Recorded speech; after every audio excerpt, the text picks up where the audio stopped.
Circumstantial evidence. I prosecuted many criminal cases based on this criteria. Even if my evidence was purely circumstantial and each piece of evidence would not convict standing on its own merits, I pieced each bit of evidence into a mosaic that would portray a larger, more complete picture. That total picture was designed to convince the jury that all of the facts could not possibly be coincidental. Together, all of the circumstantial facts proved that the suspect committed the crime. There are 4 pieces of circumstantial evidence that completely and totally destroys Ken Ham's theory that Noah's flood caused the fossilization of the dinosaurs. This theory is necessary to the young Earth movement because it is the only way Ken Ham can deceive his followers into believing that dinosaurs did not die before Adam was created. Ken Ham teaches that the reason dinosaurs could not have died prior to Adam's sin is that there was no physical death in the universe before Adam partook of the forbidden fruit. The Bible doesn't teach that. The dinosaurs did die before Adam's sin, but that conflicts with the young Earth theory, and Ken Ham knows that, and he has concocted some of the most ridiculous explanations to attempt to explain the facts we are going to present in this segment. I will present 4 pieces of circumstantial evidence to you that have nothing to do with biblical facts. This presentation has to do with the evidence that has been left behind in the fossil record. We will present this evidence in 4 separate exhibits. Exhibit number 1. If the young Earth creationists are correct, dinosaurs were not the only creatures on the earth at the time of the flood.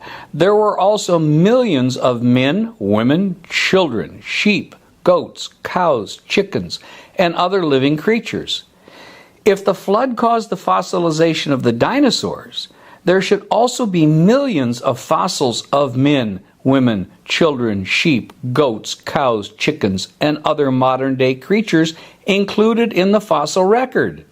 In fact, in Ken Ham's presentation describing the burial of creatures by silt at the time of the flood, he shows his audience a graphic that includes a person being covered along with the dinosaurs. I often use analogies that I draw from my experiences as a police investigator. There was a family of 5 that lived in a house together consisting of 4 adults and a child.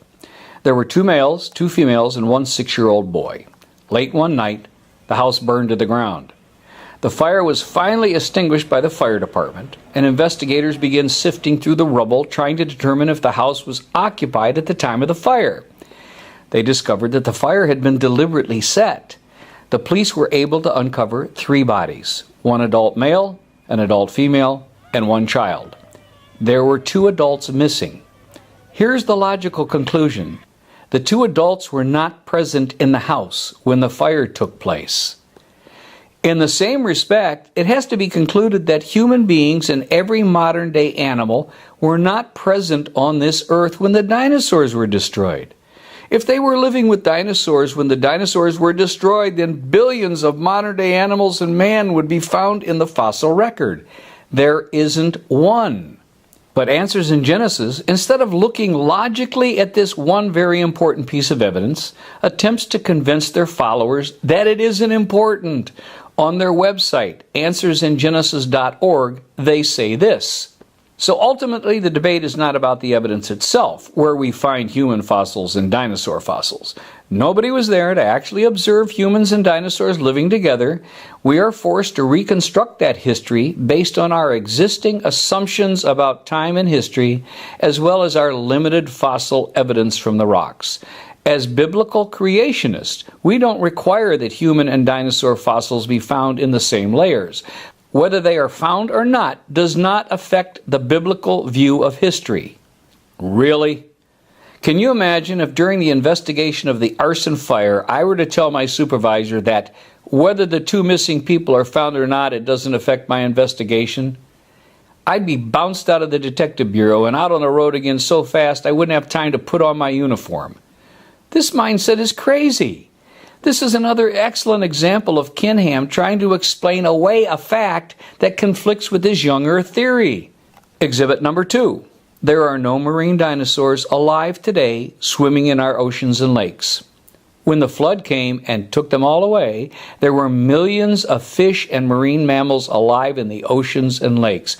Every fish, from the yellow perch to the great white shark, survived the flood simply because they lived in water. Marine mammals also survived, from the dolphins to the great whales. If marine dinosaurs were alive at the time of the flood, swimming in the waters along with modern-day fish, why are there not millions of dinosaur fish swimming in the oceans and lakes today? There should be an abundance of live dinosaur fish similar to those we have found in the fossil record. There are none. Not being able to find one ancient marine dinosaur in the water today isn't just another coincidence. The logical conclusion is that when the flood occurred, there were no dinosaur fish in the waters alongside modern-day fish. They had already been fossilized before modern-day fish were created. But that doesn't stop Answers in Genesis from trying to deceive their followers into believing that at least one marine dinosaur fish has survived to this day. Frogs have not changed, and neither has the coelacanth. The coelacanth, the fossilized one at the top there, and the one on the bottom, which is the one that was found in 1938 and living in the Indian Ocean off the coast of South Africa, and we've now found groups of them living off the coast of Indonesia. There's been no change. When they found this one, they got very excited because they said it was a living fossil. They wouldn't accept that evolution hadn't occurred. Oh no. The fact that they hadn't found one, they reckon, in the fossil record for millions and millions of years. This is pure deception. There is no possibility that Answers in Genesis is not aware of the scientific research conducted on this fish. Dr. Scott Woodward, a microbiologist at Brigham Young University, extracted DNA from dinosaur bones and has stated it is like nothing we've ever seen before. So that fish that looks like a marine dinosaur is nothing of the sort. In fact, when it was discovered that this was actually a species of modern-day fish, it was assigned a new name. And the staff at Answers in Genesis is aware of this fact. So why do they continue to deceive their followers? Exhibit number 3. There are no modern-day fish or marine mammals found in the fossil record alongside fossils of marine dinosaurs. Here again, we have the same nagging question. If marine dinosaurs existed in the oceans at the time of the flood and were swimming side by side with modern-day fishes, then why are only marine dinosaurs found in the fossil record? Are we to believe that the massive amounts of silt that the young earthers claim covered all of the fossilized animals only covered the marine dinosaurs and none of our modern-day fish? There should be millions of perch, bass, pike, grouper, snapper, catfish, and sharks, along with modern-day marine mammals like whales and dolphins in the fossil record. There are none. Did they somehow avoid being covered with silt? The conclusion drawn from this evidence is that when the marine dinosaurs were destroyed and fossilized, there were no modern-day fish in the water with them. Exhibit number 4. There are no dinosaurs alive today. Ken Ham claims that dinosaurs were saved on Noah's Ark. Where are they today? You mean to tell me that out of all of the kinds of animals and species that disembarked from the Ark over 4,000 years ago, the only kind of animals that have become extinct are the dinosaurs? Of the thousands of kinds of dinosaurs that existed, confirmed by the fossil record, you would think that at least a few kinds would still exist today.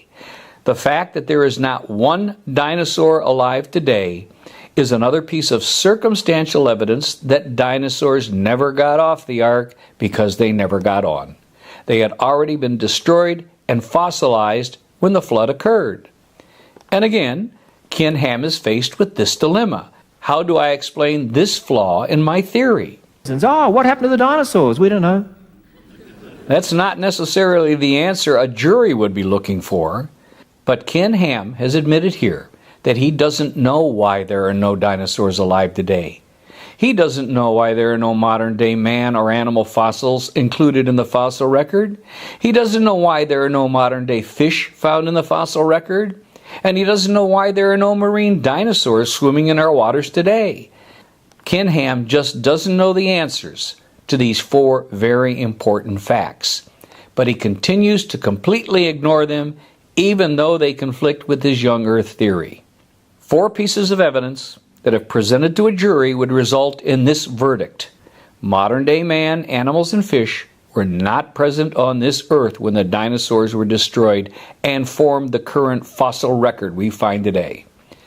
A more plausible theory is this: at one time, dinosaurs, and only land and marine dinosaurs, roamed and swam in every part of this earth.